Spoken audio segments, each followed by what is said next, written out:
it's always a bit challenging changing from one language to another, so from music to English. But thank you all very much for your warm appreciation and for being here tonight. In some ways, singing here for us tonight is a dream come true, and it's a celebration of the contemporary, what it's like to be in South Africa in 2019. Tonight you'll experience contemporary music. Of course, you've got contemporary artwork all around you, and all the music tonight reflects contemporary or living composers, if you like, sort of the state of contemporary choral music in the world. So we decided to sort of illustrate this program with three different musical styles from three different countries, but importantly the voices of the five composers who are represented tonight. And I hope that we'll be able to provide you with a program that's full of contrasts.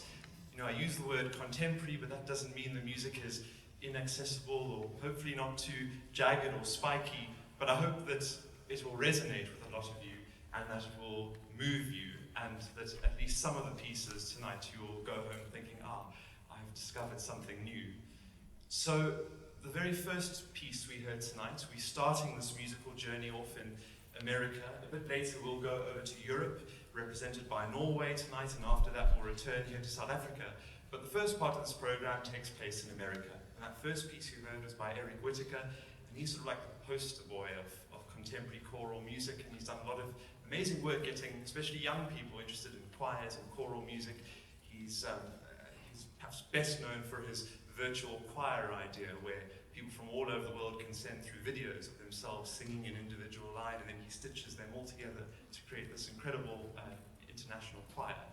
So the particular piece we sang for you now, he actually originally wrote for wind band, and then realized it would probably work quite well for a different sort of wind instrument. And so he rearranged it for voices, and as you probably heard, it was just a single word of praise, Alleluia. Now that sort of very lush harmonic writing is going to be quite sharply contrasted with a work by another contemporary American composer, albeit very much older than Whitacre, the music of Philip Glass. In high school, I remember learning about Philip Glass as a minimalist composer, creating music with a minimum of means, but he actually doesn't like that expression. He likes being referred to as a composer of repetitive structures, and that will be very clear from his music tonight. We're going to sing three a cappella unaccompanied choral works, all based on words by contemporary poets. So the first is Leonard Cohen, and each of these three pieces addresses some sort of philosophical question of existence. For example, the first piece, there are some men who should have mountains to bear their names. In other words, how do we appropriately memorialize those who have come before us? Then the second poem is in French, but translated something like, when we all get along, when men live in brotherly love, there will be no misery. And then the final poem is by the Mexican poet Octavio Paz, and he writes, there is no me, only us. And of course that's a very true lesson for us, very potent point to remember as a choral singer, because what we do is what we all do together. Those three choral works are going to be preceded and proceeded with piano music. And I'm delighted to welcome Clinton Claassen tonight, the pianist. And you might be aware that he's playing a very special instrument this evening. It's called a fuzzioli. It's a very unique Italian instrument. And we're very grateful to Ian Burgess-Simpson, who supported and sponsored not only the piano tonight, but also for our performance last Monday, when we sort of had a free preview of what you are hearing tonight. So a very grateful thanks to Ian Burgess-Simpson Pianos for sponsoring the instrument tonight, which is in fact its first official concert outing.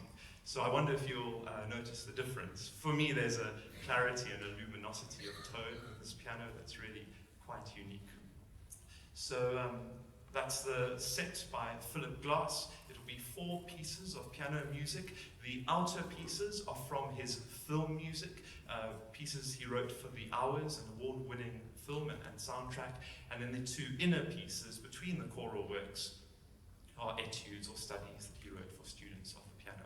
And the idea is for the music in this next set all to sort of flow seamlessly from piano to voices and back to piano.